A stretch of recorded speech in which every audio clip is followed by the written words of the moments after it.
Hi Flosstube, my name is Ariel and this is Ariel's X's and this is a video about cross stitch. So I have been thinking about joining the Flosstube community for a while. I'm really good friends with Amy and Memory over at The Current Situation, and I promised myself for a New Year's resolution that I was going to branch out and do this. A little bit about myself is I'm a mom to two. I have a son and a daughter. And I'm a BCBA by trade, which stands for Board Certified Behavioral Analyst.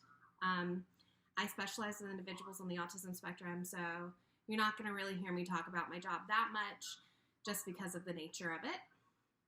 I've been cross-stitching about 2 years at this point. My daughter's a year and a half, and I started cross-stitching around the time I was 6 months pregnant, so I'm not quite at the 2-year mark. Because of that, I'm a relatively new stitcher. I make a lot of mistakes. I'm aware that I make a lot of mistakes. So be kind and have a little patience. I've also mostly been stitching on Ada at this point because the idea of tiny holes and skipping holes terrified me for a little bit. I did have my first Monaco experience and actually really enjoyed it. So we'll see where that goes. I've also avoided French knots and fancy stitches and any beading, but it's coming. I know it's coming.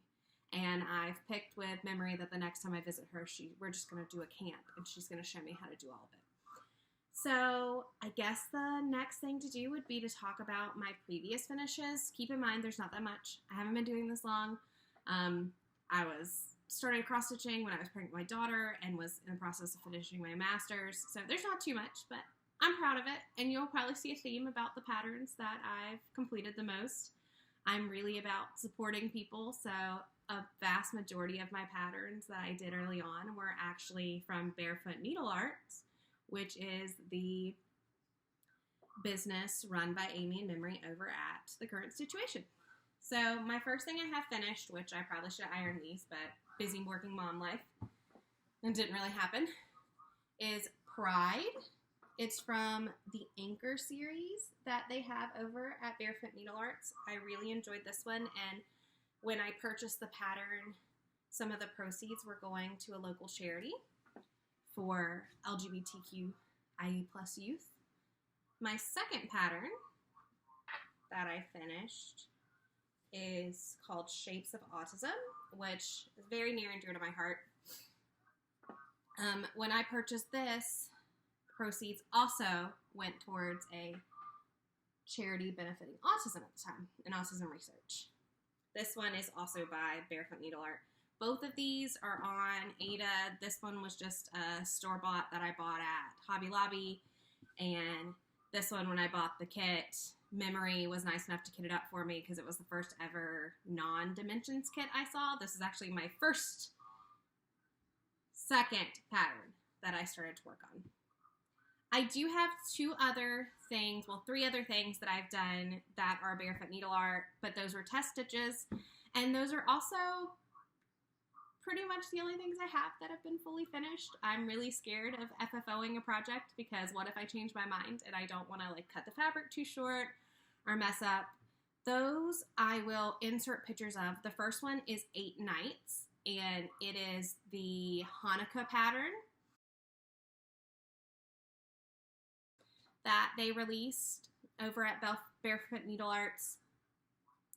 If you watch Current Situation, when I test stitched it, I ran out of one of the colors and they couldn't order it. And Memory tells this story. I literally cut the Ada and pulled the string out so that I could use the floss again because I wanted to make sure I had a clean finish for them since I was test stitching. And the next one are the 2 ornaments they recently released for Christmas. There's a Santa ornament and an elf ornament. So I'll try and grab those photos and input them. My next thing is from Mkissa Creations, and it's called Things I Know for Certain. Yeah, forgive the big piece of fabric, because once again, I'm scared to cut things, because what if I mess it up? And it is a pattern inspired by the movie Practical Magic. And the quote on it is, always throw spilled salt over your left shoulder, keep rosemary by your garden gate, plant lavender for luck, and fall in love whenever you can. And this is one that really spoke to me. And then we have the setup from where at the end of the movie they all jump off the house with the umbrellas on Halloween. And it looks like a very quick stitch, but these ladies down here take forever and took over a skein of floss to finish. I am doing 2 threads over one. This is another Ada. This is Picture This Plus, and I can't remember the color. I swear I will do better as I start stitching things on here to make sure I keep my cards for what the color was. My next finish was my first finish of the year 2021, and this was the temperature tree for Stitchin' Mama. I thought I started it in the center, but I did not. So this one's going to require some creativity to finish. Well, fully finish when I decide what I'm going to do with it, because while this side has plenty of room, this side's really close. And yeah, not my proudest moment when I looked at it and was like, oh no, I'm going to run out of room. But I was able to stitch it all in the fabric, so that's what counts. And now, my second finish of 2021 is one of the Prudith Kitsch patterns by Stitch by Dre, and this one is Flies, and this was actually my first finish I did on Monaco. And it's a humongous piece of Monaco, because I haven't cut it yet, because once again, I am too scared to commit. So there will eventually be other pieces put on this piece of fabric with it that I will cut apart when I'm ready. But here's our little Prue. I did change the colors because I wanted to stitch from stash and I didn't have the called for colors. And the quote on her says, women are told we catch more flies with honey. Well, I can catch plenty with your hollowed out carcass. So this can go either way. If you do get this pattern, please be careful and don't be me. I finished it, was very proud of it, posted on one of the Facebook groups I was in, and someone pointed out there was a spelling mistake. In the pattern, carcass is charted with 1 S instead of 2 S's. And I was just excited to be stitching a Monaco that I didn't really stop to read and check the spelling. So that was a bit of mortification, but easily I fixed it. So awesome pattern, awesome designer. Just if you get this one, please make sure to check for spelling, because I did contact the designer and let them know, but I'm not sure if it'll be fixed or not. Whips, which there aren't too many, but I think once you see my haul, you're going to realize there's going to be more coming very soon, because I already committed to the idea of Mania because I have so many things I want to start on. So my first whip kind of finish is I am doing Autumn Lane Stitchery's Dark Queen Sow. And I have caught up to all the released parts. So I am waiting for our new February release. Here she is. She is just beautiful. I am loving this fabric. This was my first time stitching on one of Leslie's fabrics. I really, really wish that I was at the point where I would have been comfortable with something other than Ada when I ordered this fabric, because these eyes on Ada were hard. Because the way they're charted is on, there's a lot of full X's that are actually designed to be on like one block within a 2x2. And so on Ada, it's actually going through a lot of the pre-existing squares, which I did it, and it was hard, and I'm proud I did it, but I think in another life, I would have not chosen Ada to do her on and would have sucked it up and just put myself in the situation where I branched out and was using an even weave. So there's her. My next whip is a quick little stitch that one of my friends asked me to make for her mother-in-law. They had a son last year. He's about to be a year old. And she saw this little dimensions kit. Sorry that it's glaring. And asked if I could do it for her. I'm only about a day in, so I've got one of my feet and I'll quickly finish the other foot today and have this one ready to go with all his personal information added. My next whip, it's hard to show a actual picture of what the finished design would look at because this is a unique pattern, which good on the designer. So this is a cunning cross-stitch design. Stuart is a genius, and last year he did a Stitch Your Own Adventure Harry Potter Sal, completely free. If it's something you're still interested in, go back. He broke it up into 6 chapters, and there's a nice frame, and every chapter is unique to you. He actually wrote in stories where you choose what you're going to do, and it brings you to choices. And of course, you could just go through and pick which ones of the patterns you like best. I actually followed the Sal, so this should have ideally been finished, but here is where I am. I have my top border completed, and yes, there's a lot of mistakes in here. It's in the frame a bit crooked. I swear the stitching is not crooked. I messed up the wand, but was able to kind of throw it together. The wand is a completely individualized element. Your house is the first chapter, and so you stitch based off your house. The second chapter was the Quidditch team. Based on questions you answer, it determines what position you are on the team. And then this one is the electives course. I picked the runes course was what I ended up with. There's care of magical creatures and divination. So these are the runes I'm currently working on. I've got 2 more runes to finish the coloring in. These did not end space like I would like.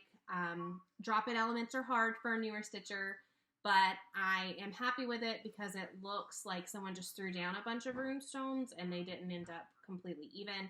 There was some back stitching here, but my eyes could not handle it, so I think I'm gonna leave that out. The 3 remaining chapters are, this is gonna be trips from Hogwarts, so it's got Hogsmeade and different shops that you could go into. One of these is the Great Hall at the end of the year, and your Patronus is in there, and the other one is potions. So I'm excited to keep making progress on this. When I started it, I had not even been really stitching for a year, and so it was a very daunting project to take on, and there's a lot of mistakes in here, and I'm probably gonna, a couple years down the road, restitch it on something that's not Ada, because there's a lot of quarter stitches, which are really hard to do on Ada, so that it would look a little neater, but I am proud of it. It is a learning piece, and I'm really happy with how it's turning out so far. So my last whip that I'm currently working on, I'll find where I'm going to put these, is a humongous full coverage pattern for my husband. I pulled him up a bunch of examples. We're nerds in this house, if you couldn't tell by my Harry Potter. And I said, pick a Star Wars pattern you want off of Etsy. And he found this one by Nina Olson Embroidery. And this is what it will look like. And according to my pattern keeper, I'm only 9% through it, and I've stitched about 7,000 stitches at this point. And I chose Black Ada, which in the future I probably wouldn't choose that for a piece this big because it's hard to see, but there's really no going back now. And here is my progress so far. My back is messy. I finished the first section here over Chewbacca's head. I usually like to right start, but I put this in the frame after I measured from the wrong corner. So I just went with it. So this is Chewbacca's column, and I've got the top of his head here. Next is a Stormtrooper, and I've got the top of his head here, and I'm currently working through Boba Fett's top, and my goal is to go all the way across and just do it across this way instead of doing the columns. That way I don't have to move my frame as much because it's in here pretty tight, and I usually clip a light up here and then put a piece of paper underneath so that I can see the holes a little bit better. This is just 18 count Ada that I got from Michael's in a big tube. So for Christmas, and after having found different websites thanks to memory. I kind of went on a buying spree, and I'm not going to show everything. I did also get a lot of fabric, but I'm going to do a short haul here and show some of my newer things. And one of these I have kitted up to start soon. And it's going to be my first foray into fancy floss. And it is on Ada. If I had tried the Monaco before, I probably would have stuck with that. But I'm going to do this project on Autumn Splendor by Fabrics by Stephanie, which is such a pretty color. And I'm not great at floss tosses at this point, so when I saw this fabric and I thought it would work for this pattern, I actually took pictures and sent them to memory and was like, please tell me this will work. So I am actually going to do the full frame and all of the Halloween rolls by Lizzie Kate. I have all of them here. This was a Christmas present to myself, the full kit, and I have my floss here, and I think they are going to look really good on this fabric. We shall hope. So that is my next thing that's kitted and ready to go. As soon as I finish the current panel I'm on with my Harry Potter Sal, I am planning to go ahead and start this one.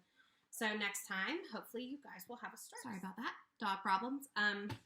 So the next thing I'm going to look at is haul.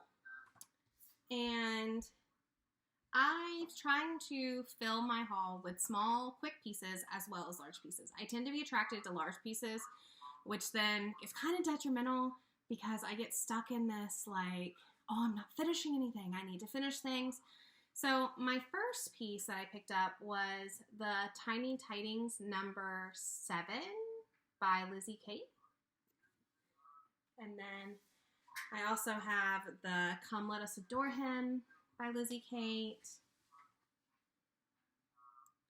Don't Get Your Tinsel in a Twist by Lizzie Kate.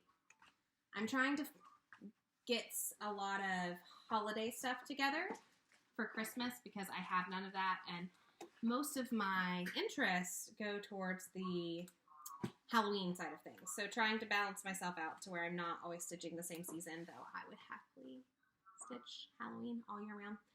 And then I have Tiny Tidings number 9, Tiny Tidings 14, and Tiny Tidings 13. Beyond that, I picked up a couple Little House Needleworks. I have Autumn Pumpkins, The Little Red Barn, Silent Night, The Inn at Fox Run Mill, or Fox River Mill, sorry, The Inn at Fox River Mill. And then I picked up some Nora Corbett's because even though Mirabilia looks amazing, I am not confident enough to start one of those yet. And talking to Memory, she suggested I try a Nora first.